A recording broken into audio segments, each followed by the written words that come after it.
Okay, we got a review of Regis Sprocket's new book entitled The Odessa Smiles, Romance on the Black Sea. A middle-aged man seeking the fountain of youth moves to Ukraine in the years leading up to the war. Praise and wonderment combined with a bitter indictment of the corruption, scams, and trickery in this Vegas of the South, a city known for the mail order or internet order bride racket. The story is at once spiritual and cynical, aesthetic and philosophical and erotic, but overall it's realistic. It reveals a city which is sort of a trap for Western men over the age of 40 with adequate means. The woman here won't target a 20 or 30 something backpacker, a random low-budget tourist in wrinkled shirt and jeans and dirty hiking boots.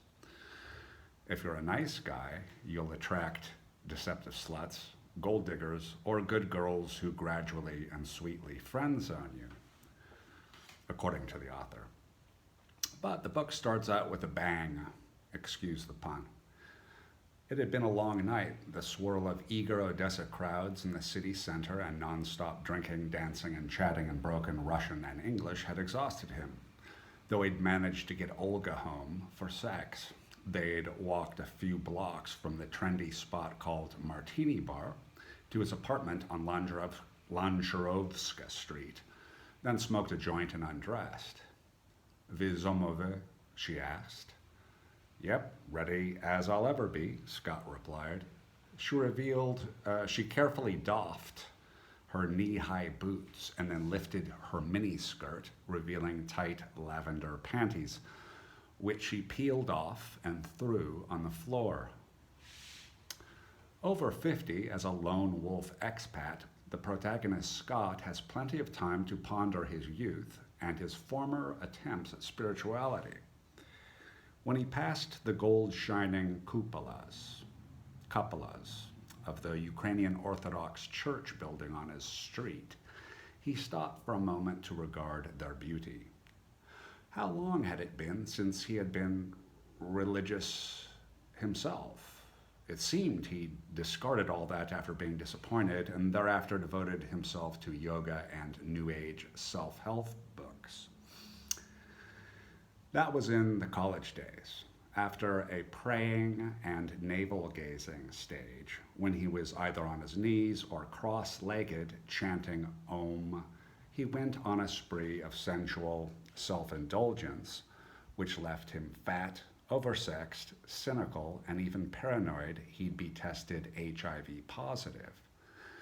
The protagonist was settling into life in this city and learning more about its operational structures, the urban mechanics, as he discusses favorite watering holes and expat drinking spots.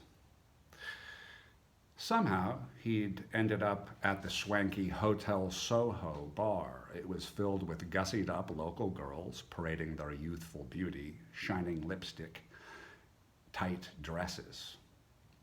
Middle-aged foreigners would slobber between sips of pints and political discussions to eye the hopeful sugar babies.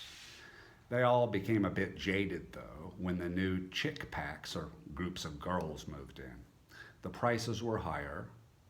Cynicism about foreign men, even those from the USA, had increased. It was no longer a question of buying her a few drinks and promising a trip to Dubai. He'd have to accord with more traditional values, at least on the surface, and be somewhat loyal, as there was always another girl in line for the goodies. One of his acquaintances, Biff, was an over-60 retiree, a rock star who had rock star good looks, and he was wealthy and paternal. Even at his age, he attracted women below the age of 30. His commanding yet gentle presence amplified the competitive vibe between expats who frequented the swish climbs of Soho Bar, gravitas. The mafia held sway in this town, as a French bar owner revealed. Two mafia types if you knew how to identify them, who had been at last week's event, entered the bistro, the French wine bar. Pierre, the manager, became agitated. The two dark-haired men sat at the corner of the bar. After pouring a few glasses of wine, Pierre greeted them. Soon after, they went to the upstairs gallery overlooking the main room, where the Frenchman handed them a thick envelope of $100 bills.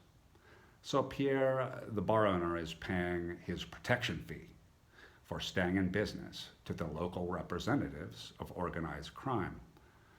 Foreign men from the West often get scammed here, as one French dude gets drugged and ripped off by a girl he meets on Tinder or the Badoo dating app.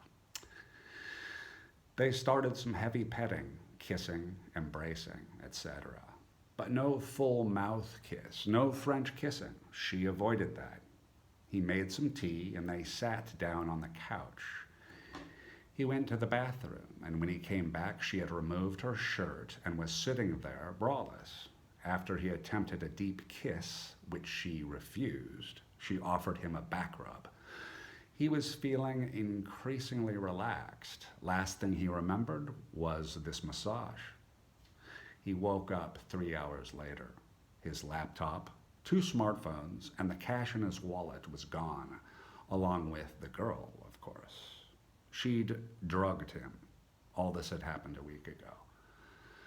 And there's always the new arrival, the American often, who gets scammed in a nightclub. An American friend called. It was Jess, who'd arrived in Odessa a few months ago. He only had 1 month left, so he decided to get his fill of pleasures and really dive into the action. I went to Ithaca and Stereopolian clubs.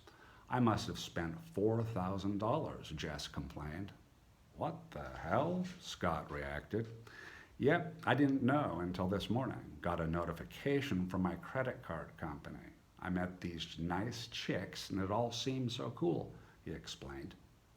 I mean, I was having so much fun. Started kissing this one babe. I thought maybe I'd spend only about $250 or something. Oh, you went to those clip joints. They're notorious, Scott said. So we get a sort of a description and a cynical story, as I said, of the city of Odessa in Ukraine. And you can read this book on Amazon Kindle. It's The Odessa Smiles by Regis Sprocket. Link below.